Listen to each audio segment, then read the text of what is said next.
அஸ்ஸலாமு அலைக்கும். ஒரு சூப்பரான எக் சிக்கன் சூப் எப்படி பண்ணலாங்கிறத குயிக்கா பார்த்துடலாம். நல்லா எம்மியா இருக்கும். வீட்லயே ரெஸ்டாரண்ட் ஸ்டைல்ல செய்யலாம். எப்படி பண்ணலாங்கிறத பார்த்துடலாம். நான் வந்து பிரெஸ்ட் பீஸ் எடுத்திருக்கேன். கொஞ்சோண்டு சின்ன சின்னதா கட் பண்ணிட்டு, அது கூடவே உப்பு, மிளகுத்தூளு, மஞ்சத்தூளு, இஞ்சி பூண்டு பேஸ்ட்டு சேர்த்து நல்லா தண்ணி தாராளமா ஒரு 3 டம்ளர் அளவு விட்டு லோ ஃப்ளேம்லயே வச்சுட்டு நல்லா கொதிக்க விடணும். முக்கா பதத்துக்கு சிக்கன் வெந்ததுக்கப்புறம் சிக்கன மட்டும் எடுத்துட்டு, இப்போ நம்மளுக்கு விருப்பப்பட்ட காய்கறி சேர்த்துக்கலாம். நான் பீன்ஸு, கேரட்டு அதுக்கப்புறம் கொஞ்சோண்டு முட்டைக்கோசு சேர்த்து நல்லா கொதிக்க விட்டாச்சு. இந்த ஸ்டேஜில் எடுத்த சிக்கனை நம்மளுக்கு வேணுங்கிற சைஸில் பிச்சு போட்டுட்டு அது கூடவே soya sauce, chilli sauce, tomato sauce சேர்த்துருக்கேன்.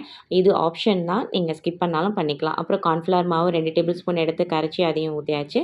இப்போ முட்டையில் வெள்ளைக்கருவை மட்டும் நல்லா பீட் பண்ணிவிட்டு இப்போ சூப்பில் சேர்த்துட்டு நல்லா கலக்கி விட்டுடலாம். அது கூடவே ஃபைனலாக நம்ம மல்லிக்கீரை தூவி இறக்குனா சூப்பரான ஒரு சிக்கன் சூப் ரெடி. கண்டிப்பாக ட்ரை பண்ணி பாருங்கள். சப்ஸ்கிரைப் பண்ணிவிடுங்க.